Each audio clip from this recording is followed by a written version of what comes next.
Buenos días, bienvenido a Entiende tu Salud, un podcast divulgativo para aprender sobre medicina y temas sanitarios de forma sencilla. Yo soy Gonzalo Vaquero Sanz y en redes sociales puedes encontrarme y leerme en TikTok, Twitter, Facebook e Instagram como @Entiende tu Salud y ahora también en el nuevo correo corporativo hola@gonzalovaquerosanz.com. Tratar con perros. Educar, cuidar y acompañar con caballos. ¿Qué sabemos de la terapia con animales? ¿Qué animales son los más presentes y qué beneficios se reportan? Hoy os traigo una entrevista a tres, con Carmen Madley, especializada sobre todo en terapia con caballos, y David Ordóñez, en perros. Carmen Madley es psicóloga sanitaria y experta en intervención asistida con animales y en atención temprana. Además, Carmen tiene formación específica en neurodivergencias como el espectro autista o el TDAH, así como en psicooncología. Ahora mismo está centrada sobre todo en la terapia con caballos. David Ordóñez, por otro lado, es educador canino y experto en intervenciones asistidas con perros. Es fundador y CEO de Perruneando España, que es una de las entidades más relevantes en la terapia asistida con perros, y también es coordinador del máster universitario en intervención asistida con animales de la Universidad de Jaén y la Universidad Internacional de Andalucía.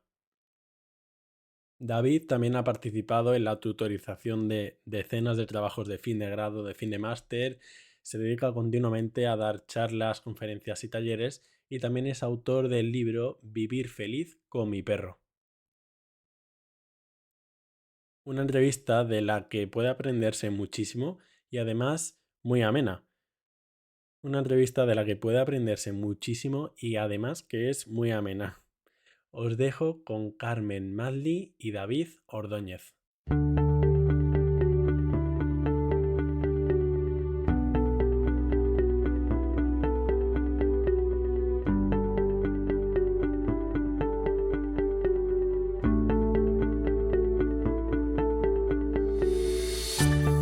Buenos días, David, Carmen. Muchísimas gracias por venir. Me hacía mucha ilusión este capítulo. Muchas gracias, Gonzalo. Buenos días. Un placer estar contigo y compartir este rato. Muchísimas gracias, Gonzalo. Carmen, David, ¿nos diríais brevemente vuestra trayectoria hasta empezar a trabajar con animales, en la terapia con animales? ¿Cómo habéis terminado ahí?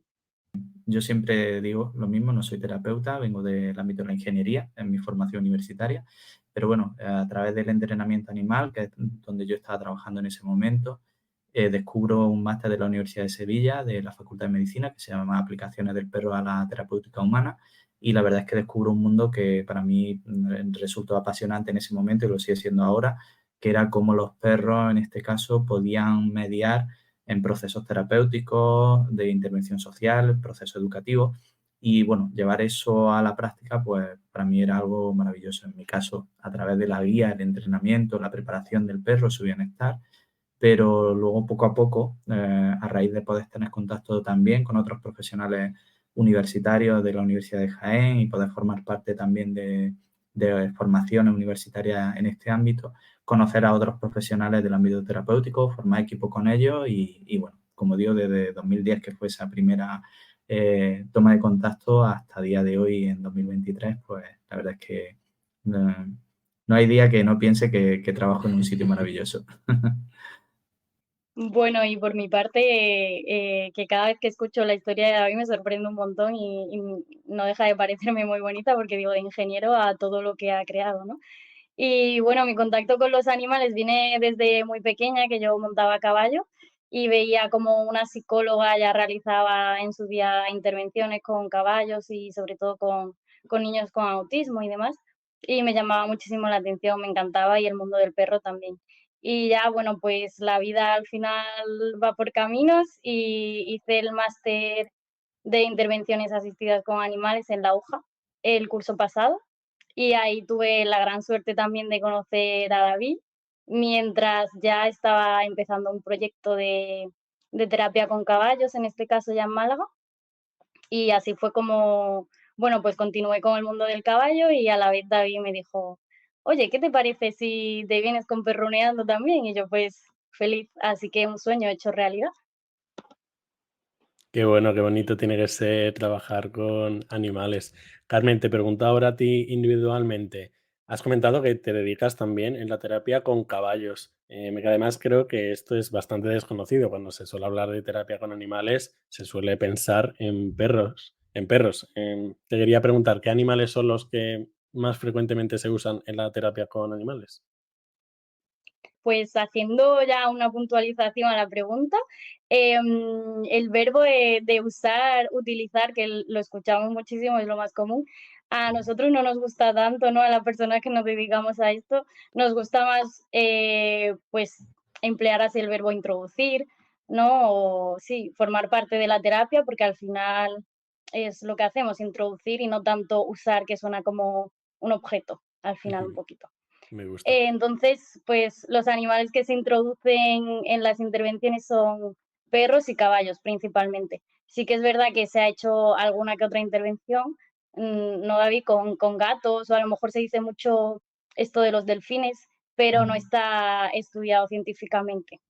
De hecho, cuando se habla de delfines, que es algo como frecuente y que también tiene como mucha visibilidad, realmente la evidencia científica que hay es muy, muy escasa y de hecho hay mucha más evidencia científica que habla de un efecto placebo más que realmente un efecto realmente terapéutico.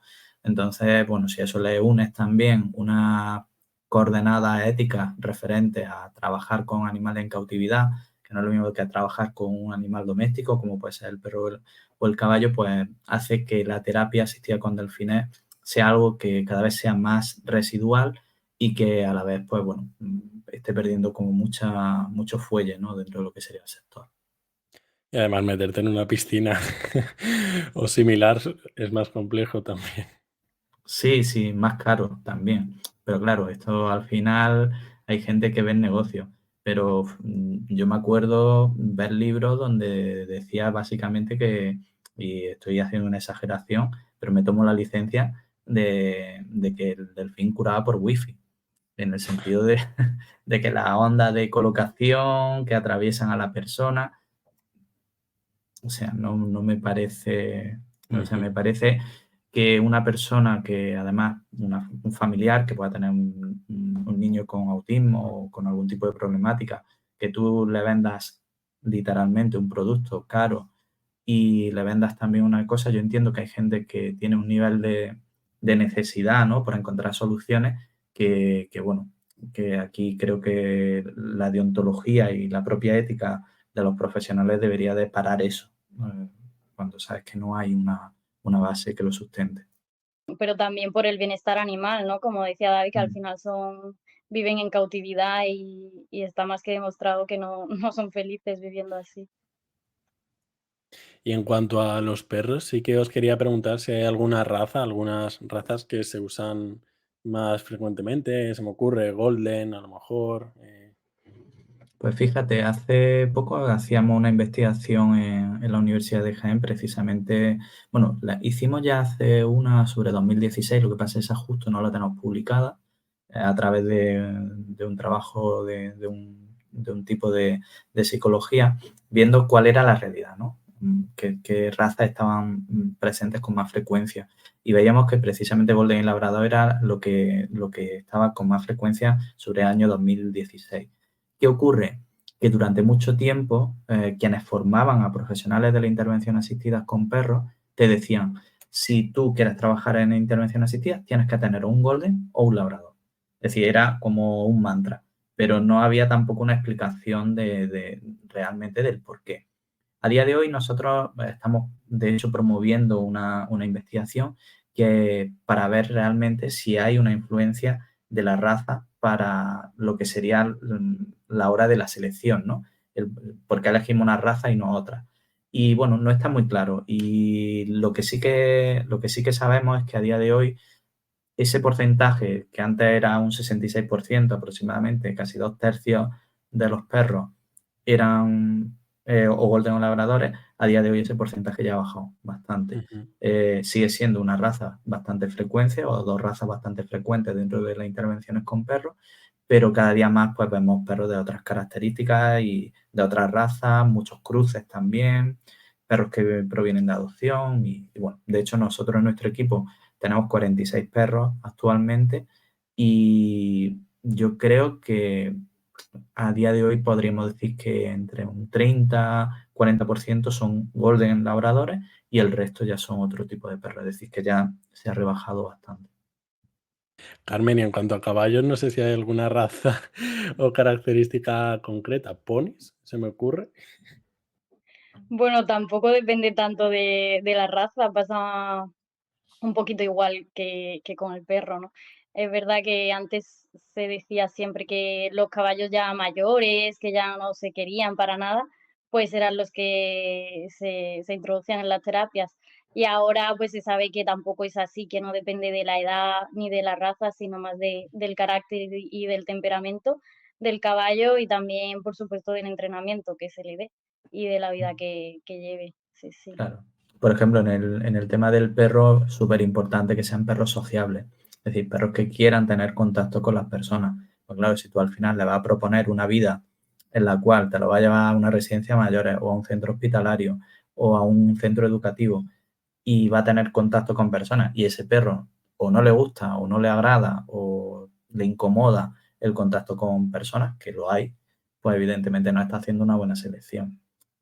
Por eso quizás también sabes que el Golden o el Labrador, que habitualmente pues tiene o tienen más posibilidades de que sean perros sociables con personas, pues bueno, era como un seguro, ¿no? Para evitarse problemas decían, bueno, pues nos vamos ahí, aunque luego siempre hay perros, evidentemente, individuos de Golden, individuos de Labrador que no quieren saber nada de personas. Antes comentasteis que se había descartado un poco el tema de los delfines porque los beneficios se podían atribuir casi completamente al placebo, con lo cual, en cuanto a perros y caballos que se introducen, tienen que tener beneficios constatados. ¿Cuáles son estos beneficios que se han visto? Pues mira, en principio tenemos como grandes grupos de beneficios. Hay unos que podemos catalogar lo que estaría en el grupo de los beneficios a nivel fisiológico, es decir, qué respuestas ocurren en el ser humano a través del contacto con los animales. Fundamentalmente se ha estudiado con perros, también con caballos, pero bueno, se sabe que ese contacto con los animales, con un animal que tenga unas características determinadas, es decir, que sea sociable, en una situación a veces de terapia o a veces de interacción, es decir, a veces programada para conseguir un objetivo o a veces simplemente por la propia interacción con los animales, sabemos que hay eh, una rebaja, por ejemplo, del estrés percibido, una rebaja del cortisol, que es una hormona que está presente en los procesos de estrés, hay un aumento de la oxitocina, que bueno, ya se sabe que hay como mucho en torno a la oxitocina, pero bueno, en general podríamos decir que favorece los procesos de vinculación y los procesos de mejora de lo que sería la homeostasis de la persona, ¿no? El estado emocional y con respecto a la situación que se pueda dar. Y también hay, por ejemplo, rebaja de la tasa cardíaca en una situación por ejemplo, que pueda ser estresante para el perro. Hay una mejora de la percepción de la seguridad, que esto ya entraría en el terreno de los beneficios a nivel psicológico. Pero bueno, si tú mejoras, si tú sabes, por ejemplo, que un proceso terapéutico siempre tiene una componente de inseguridad para la persona que está dentro de ese proceso terapéutico, por la novedad, porque no sabe lo que le va a ocurrir, porque hay dolor, porque hay, bueno, diferentes procesos. Si sabemos que la presencia de un animal puede mediar en esa percepción de seguridad y además, porque es otro de los beneficios, ya también en ese área más de corte psicológico o cognitivo, sabemos que potencia la alianza terapéutica con la persona que está realizando esa terapia, es decir, la que está emitiendo la terapia, pues claro, aúnan muchas cosas que van a Ujú. hacer que de base la persona se sienta más predispuesta a un proceso terapéutico.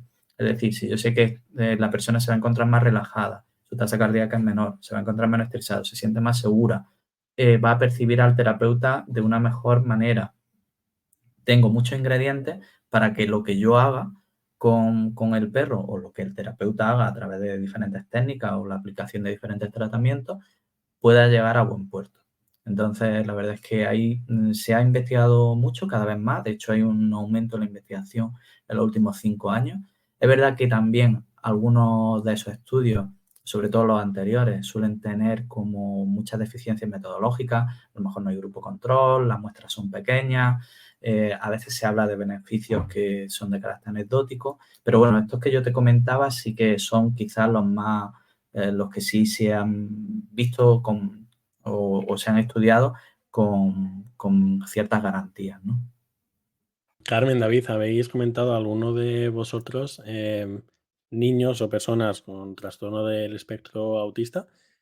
¿Hay alguna serie de patologías o de entidades diversas que se beneficien más o que se haya estudiado más en la terapia con animales? Bueno, con el tema del caballo sí que hay muchísimo estudiado de TEA en este caso, ¿no? Por el tema de la socialización y demás. Pero bueno, o sea, cada vez más investigaciones dicen que no es solo para una población en concreto, sino que casi que todo el mundo se puede beneficiar de estas intervenciones. Y también según el tipo de intervención que al final estemos buscando, si es pues una terapia, ¿no? O una actividad más lúdica, de educación. O sea, al final hay muchos tipos. En caso de que sea, pues, por ejemplo, educación asistida con animales, todo tipo de personas se podría beneficiar o una actividad lúdica también. En caso de que sea más terapéutico, pues sí habría que buscar esos objetivos específicos según lo que se quiera alcanzar. Mm. Es cierto que la parte de TEA ha sido muy investigada, pero porque yo creo que en general hay como un interés de la comunidad científica, por bueno, al final cada día más, sabes que la incidencia de TEA ha aumentado mucho en la población, sobre todo la población a nivel de Estados Unidos, se sabe que hay una tasa de incidencia bastante alta y con respecto, por ejemplo, a los países europeos.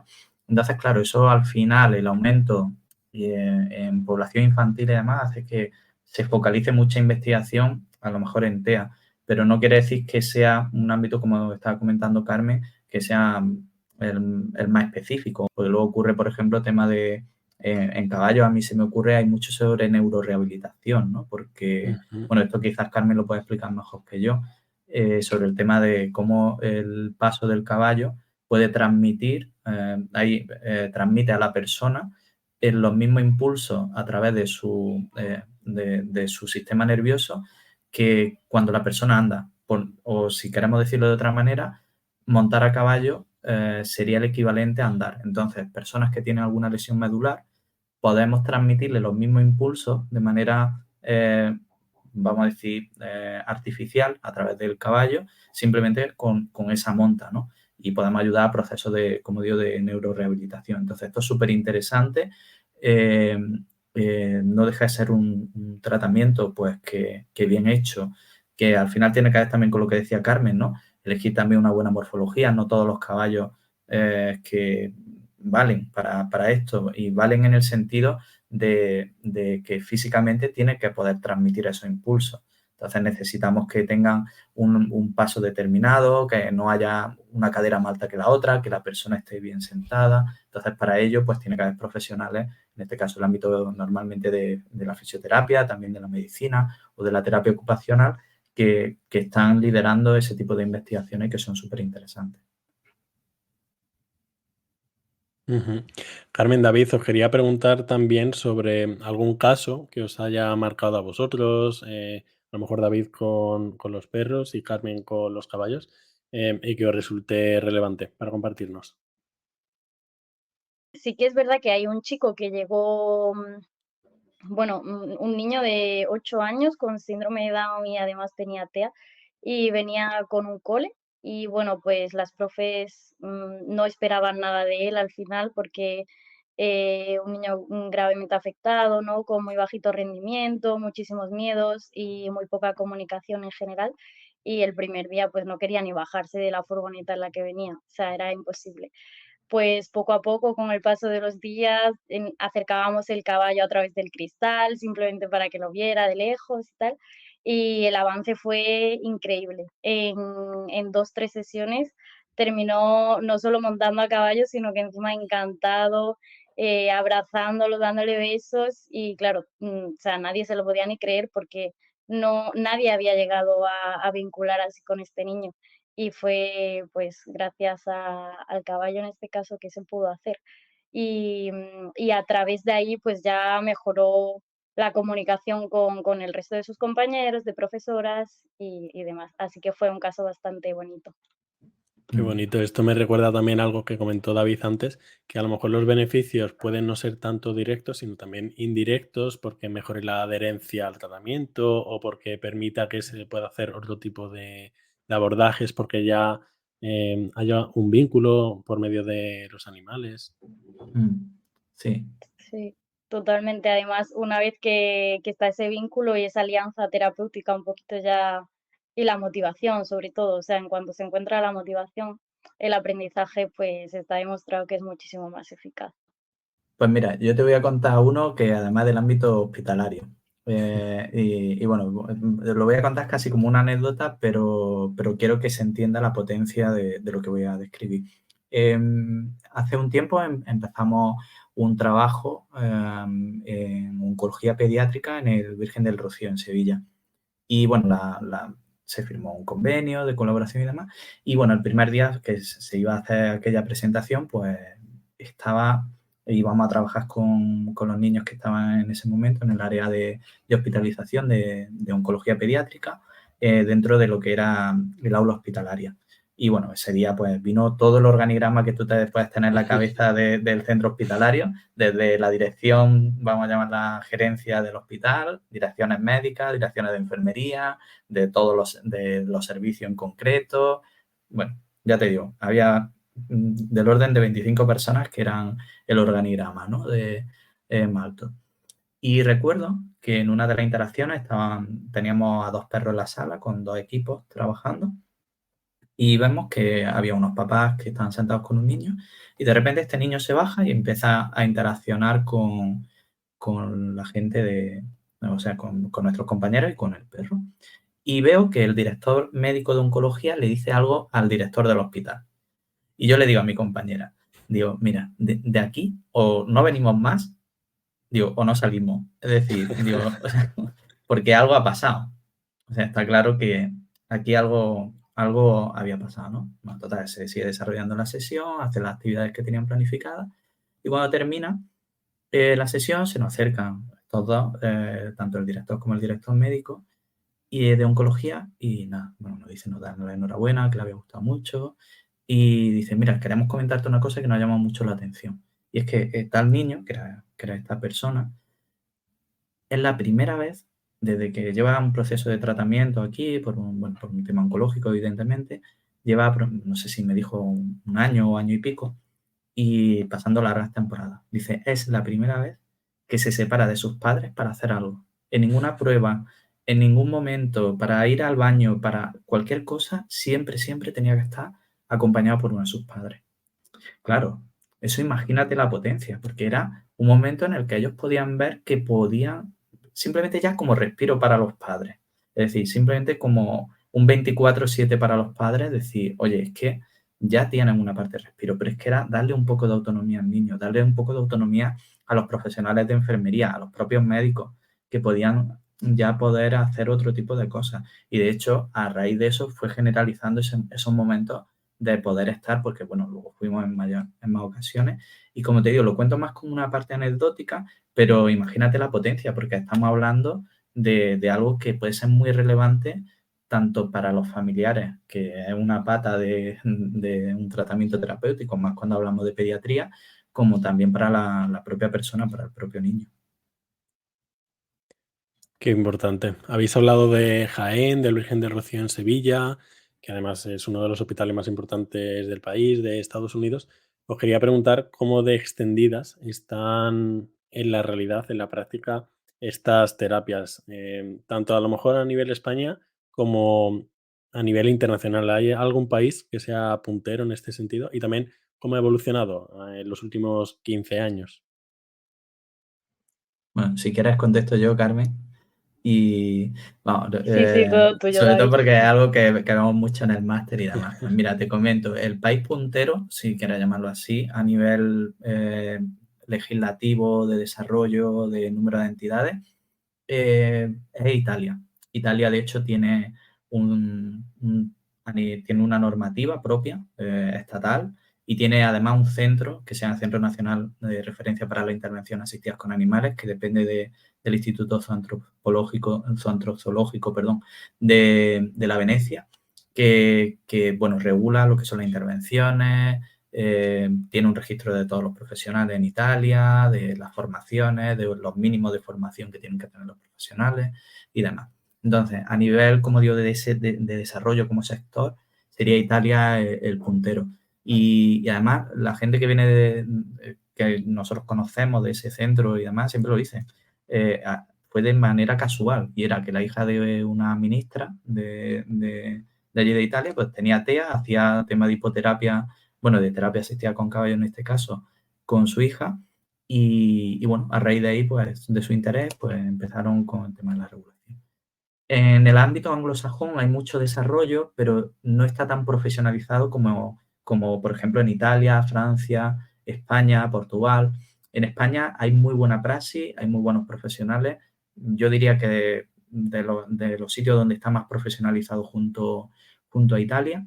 Y luego hay también buenas prácticas, lo que pasa es que muy repartidas, muy puntuales en Sudamérica. Mucho interés en Argentina, de hecho mucho desarrollo en el ámbito universitario, en Chile también.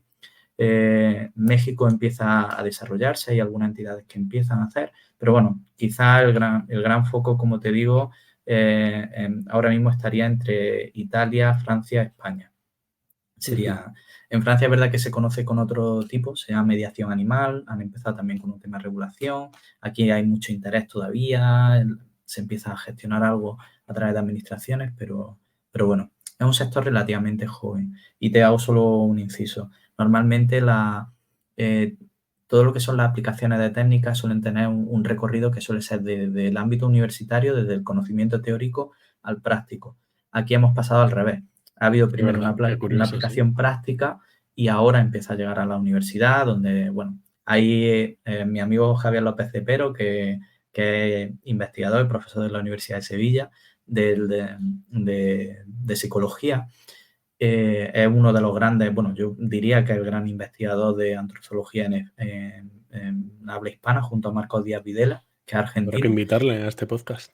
Pues Javier López Cepero no te lo puedes perder.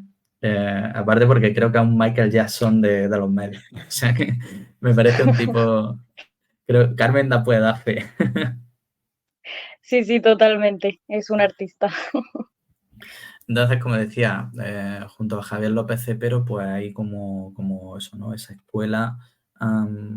Eh, Él habla de una escuela andaluza, ¿no? Es decir, oye, somos muy potentes en eso porque además tener el único máster universitario de intervención asistida con animales que esté en Andalucía, bueno, en este caso en Jaén, tener también ese foco de investigación que hay en el entorno de la Universidad de Jaén con cuestiones de interacción humano-animal e intervención asistida, el otro foco con la Universidad de Sevilla, tantas intervenciones que se están haciendo de manera pionera, tanto en hospitales, como te digo, hay un foco muy importante aquí en Andalucía y, oye, tenemos que sentirnos orgullosos también de eso. Bueno, somos una potencia, entonces tenemos que estar orgullosos. Os quiero preguntar, habéis hecho un par de alusiones al tema de multidisciplinariedad en cuanto a diferentes profesionales. Os voy a hacer una pregunta doble. Carmen, a ti, ¿con qué profesionales diferentes soléis tratar?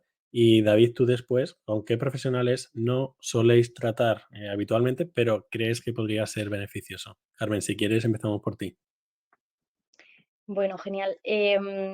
Tratar al final, realmente en mi caso, que soy psicóloga, ¿no? Lo que hago es terapia asistida con animales y bueno, trato con todos los profesionales que pueda tratar haciendo cualquier tipo de terapia psicológica, ¿no? O sea, al final es una terapia de psicología en la que se introduce al animal.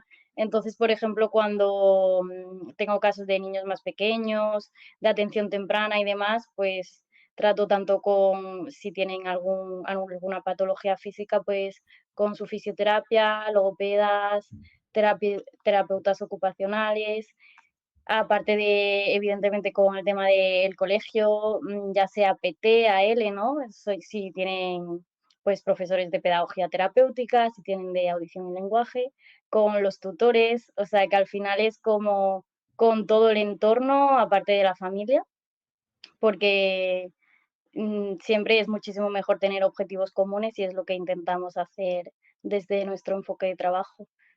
Sí, sí. Y luego en caso de, bueno, esto hablo más desde la parte de caballo, ¿no?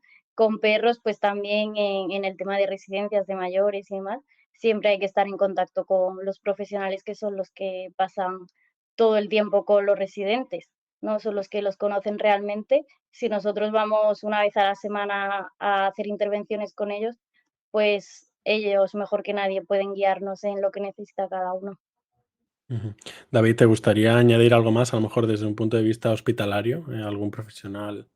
Pues mira, justo como me preguntabas sobre con los que trabajamos menos, quería justo hablar de ese ámbito hospitalario, porque creo que es algo que está todavía por explorar en muchos sitios. Es verdad que ya se ha abierto las puertas en muchos centros hospitalarios. Nosotros trabajamos ya pues en el Hospital de la Sarquía en Málaga, hemos estado también en Reina Sofía de Córdoba, Virgen del Rocío, aquí en el Hospital San Agustín de Linares, en Jaén. Trabajamos también con gente de oncología, no directamente dentro del centro hospitalario, pero también aquí en Jaén Capital.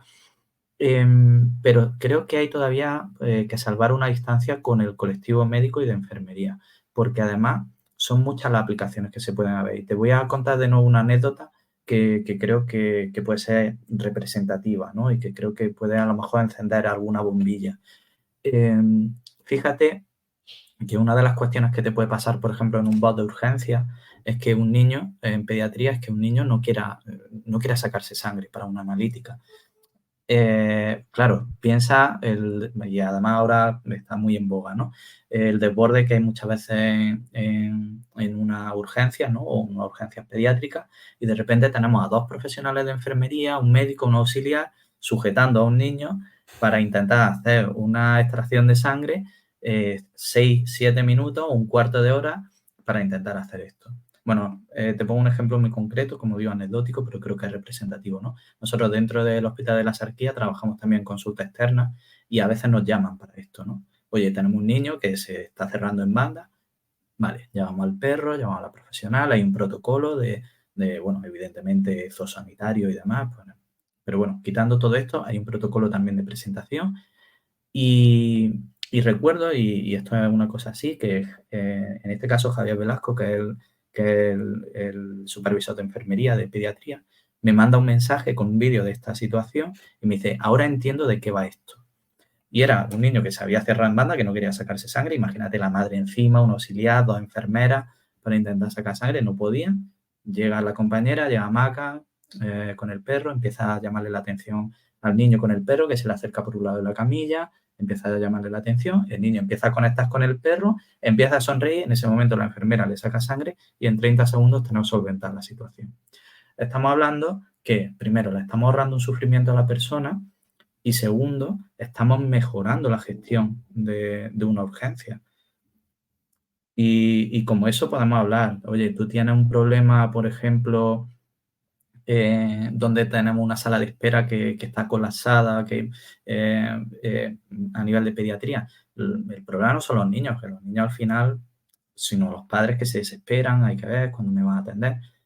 Metemos al perro, hacemos unos juegos, estamos dándole una manera de entretenerse y demás. Evidentemente todo es con unos protocolos establecidos y demás, pero conseguimos rebajar la tensión que hay ahí y conseguimos que en cierta manera vean de otras maneras la estancia hospitalaria. Igualmente eso lo podemos hacer en ala hospitalaria de lo que sería hospitalización. Hay experiencias, nosotros no las tenemos directamente, pero sí se hace, por ejemplo, en la UCI del 12 de octubre, donde se entra en la UCI con pacientes que están ahí, evidentemente todo marcado por lo que serían los profesionales de medicina y demás. Y nosotros hemos trabajado también en las propias plantas de oncología, visitando a pacientes. ¿Por qué? Porque al final sabemos que está rompiendo con su monotonía, está metiendo un punto de motivación, está haciendo que se expresen a nivel emocional. Está, bueno, al final A mí me gusta poner este ejemplo, y perdona que me esté alargando tanto en la respuesta, pero creo que puede ser interesante. Estamos hablando mucho de humanización de los cuidados y nosotros estamos entrando por todos los planes de humanización. Es decir, metemos un perro para humanizar la sanidad. Y en cierta manera tiene sentido, porque los perros forman parte de nuestro entorno, los animales forman parte de nuestro entorno. Y humanizar quiere decir también hacer accesible a lo que realmente nos acerca a nuestra experiencia y nos hace un poco más humanos, ¿no? Y creo que es interesante. Y por eso quería ponerte este ejemplo. Disculpa que haya sido una respuesta un poquito más larga, pero bueno, creo que era interesante. Espero que haya encendido alguna bombilla. A mí me la ha encendido al menos. Os quería preguntar también a ambos cuáles son las principales barreras o limitaciones que os habéis encontrado para implantar este tipo de terapias o de ayudas. Si a lo mejor las reticencias son por falta de investigación y que por esta falta de investigación o publicaciones académicas los profesionales no lo quieran admitir, o a lo mejor por una reticencia de los pacientes o de las personas porque les dé miedo o reparo el tener animales, o a lo mejor las entidades que pongan el dinero, como pueda ser una farmacéutica, se me ocurre. ¿Qué limitaciones habéis tenido en este sentido? Bueno, em, a nivel más hospitalario, mejor que te comente David, yo creo. Si quieres te hablo un poco de a nivel de caballos, también las barreras Ujú. así principales. Es cierto que, o sea, el mundo del caballo no, claro, no se considera tanto algo como formalizado de intervención, ¿no? Entonces, al ser un entorno diferente, evidentemente el caballo tiene la dificultad de que no se puede mover ni transportar a pocos sitios, pero mucho menos a un hospital. Entonces, claro, es la persona a la que se tiene que desplazar en este caso. Y sí que es verdad que se considera como una actividad muy lúdica, ¿no? Que se olvida muchísimo pues esos objetivos terapéuticos que pueda haber o todo el trabajo que hay detrás. Es como algo más que se ve de, bueno, pues llego, que monto a caballo y me voy a mi casa. Y sí, aprendo mucho, pero ya está, ¿no? Como puede ser cualquier clase de equitación o de lo que sea. Entonces, es verdad que es un gran trabajo, ¿no? Que hay que hacer ahí para que se conozca que detrás de todo esto, pues hay mucho más. Y ese es el principal desafío, porque siempre nos llaman y dicen, ah, sí, me gustaría saber si a mi hijo esto le podría venir bien, así que vaya un rato con el caballo, ¿no? Y claro, ya se le tiene que explicar todo lo que hay de base. Entonces ese es el principal desafío, yo creo. Sí, yo coincido en lo que dice Carmen y bueno, sumaría también, por ejemplo, cuando trabajamos con muchas instituciones públicas y ahora hablo, si queréis, del caso hospitalario en concreto, tiene que ver con la parte de financiación, evidentemente, ¿no? Bueno, al final sabemos que hay problemas, pues a veces para cubrir un puesto de trabajo y quizá una dirección, pues pueda tener un poco complicado decir por qué no contrata a un profesional de enfermería o de medicina o de auxiliar y sí se están haciendo intervenciones asistidas, ¿no? Ujú. Con perros, ¿no? Entonces, esto hay que hacer mucha pedagogía para ver que esto no, al final es algo que puede aportar y que realmente está ahí. Y yo creo que una de las limitaciones, que es verdad que esto se solventa con buena praxis, que es verdad que nosotros como tal, como entidad, lo sufrimos menos porque tenemos mucha experiencia y la experiencia al final es un aval que nos ayuda con respecto a otras instituciones, el tema de los miedos que sugiere introducir, por ejemplo, un perro en un contexto hospitalario, ¿no? Oye, ¿qué pasa si, qué enfermedades puede transmitir un perro, ¿no? Que además, bueno, ya sabéis que en un ámbito hospitalario, pues siempre el miedo está en las infecciones que se puedan dar dentro del propio hospital, ¿no? Eh, qué pasa si el perro muerde o si el perro ladra o si el perro pierde su hábito higiénico dentro del centro, ¿no? Entonces, evidentemente nosotros ya tenemos un protocolo para decirle, oye, pues mira, primero hay un protocolo de atención zoosanitaria para este animal que es mucho más profundo que el que tiene cualquier perro que pueda tener en casa, con un control de enfermedades zoonóticas que además son muy limitadas, es decir, voy a ser yo mucho más peligroso para un paciente Totalmente. humano que un perro, que al final las enfermedades zoonóticas son muy específicas. Es una leishmania, pero claro, tendría que darse perro contagiado de leishmania, no tratado, que justo pique el mosquito y que a su vez vaya, sí, tendría que ser algo que, una situación que, bueno, si trabaja en exteriores, en un lugar de riesgo, sin una correcta profilaxis para el perro, ya sería un poco más de riesgo, pero evidentemente tomando las medidas oportunas, pues no debería. Entonces, si tú consigues explicar esto lo suficientemente bien, y de hecho es algo que para nosotros es una constante y siempre a los servicios de medicina preventiva hacemos un esfuerzo por explicarlo y ponemos en relación además a los profesionales de la medicina animal. Decimos, oye, nosotros tenemos nuestros profesionales de medicina animal que te van a explicar cuáles son los riesgos, cuáles son los controles que tienen estos animales para que tú estés tranquilo y puedas, vamos a llamarlo así, no tener miedo en ese sentido. A partir de ahí, desde luego, unos protocolos de higiene, que el animal esté limpio, que, bueno, creo que se puede hacer con una seguridad muy, muy, muy alta que evite el riesgo tanto para los pacientes como para los profesionales u otras personas que estén ahí. Pero creo que hay que explicarlo. Es decir, yo te lo explico, tú me dices, ah, vale, pues tiene sentido, ¿no? Pero quizás en la mente de alguien diga, pues un perro, ¿no? Un perro va a traer suciedad o puede transmitir una enfermedad. Oye, no, esto no es así. Pero si tú ya lo explicas y ese miedo, pues como digo, también, ¿no? Oye, ¿qué pasa si el perro muerde? Bueno, pues te explicamos, ¿no? Son perros que, como hablábamos al principio, son sociables, están seleccionados, están entrenados y salvo un accidente, pues que yo qué sé, que alguien terminase pegando al perro, agrediendo, o algo que no debería ocurrir, ¿no? Pues, bueno, una situación extrema se puede dar en cualquier hospital, desde luego, ¿no? Pero no, va a ser vamos a llamarlo así, un porcentaje mínimo que desde luego creo que no justifica que un animal no vaya. Entonces yo creo que las mayores limitaciones vienen por ahí, pero bien hecho, es decir, bien explicado y demás, no debería no debería ser, más allá de las económicas que he comentado, ¿no? Al final, mucha parte del miedo, la reticencia, seguro que viene del propio desconocimiento. Sí, sí, además, disculpa, que la habías comentado y no lo hemos dicho. Es justo eso, ¿no? El decir, bueno, a lo mejor una profesión tan cercana a la evidencia científica como la medicina, ¿no? Decir, oye, pues mira, si tú me estás vendiendo Espero. un tratamiento. Sí. Ojalá lo Bueno, fuéramos muchas veces. no, pero bueno, te voy a poner un ejemplo muy sencillo, ¿no? Y además con algo que es también muy frecuente, ¿no? Si tú dices que tú tienes un dolor y ante eso recetas un paracetamol o un ibuprofeno, tú sabes que es un tratamiento farmacológico que tiene efectividad porque se ha probado en tal población y sabes que va. Bueno, yo lo que tengo que hacer como profesional de la intervención es no vender humo. Yo sé hasta dónde llego, yo sé qué beneficios hay a nivel fisiológico, sé qué beneficios se pueden dar a nivel de corte psicológico. Lo que no puedo decir es que le voy a solucionar la vida. No puedo decir ni que voy a curar un Alzheimer porque es incurable, ni que voy a curar un cáncer, ni nada de este tipo, porque estaríamos excediéndonos y estaríamos dando un protagonismo y una falsa sensación de que esto vale para todo y no es así. Entonces creo que también saber explicar esto, saber llegar con buena información, por eso para mí es muy importante esa formación, que nosotros la mayor parte de profesionales han hecho el máster de intervención asistida. ¿Para qué? Pues para que tengan esa base científica y que sepan explicar todo esto. Creo que es algo súper importante. Totalmente. Ya para ir terminando, Carmen, David, ¿nos dais alguna reflexión final que hayáis sacado con todos vuestros años trabajando?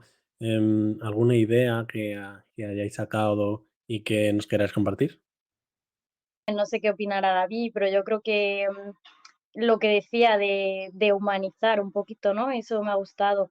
Y de también tener en cuenta, pues, el entorno, las personas y de poner un poco el amor, ¿no? Si me pongo así un poco más sentimental en lo que hacemos.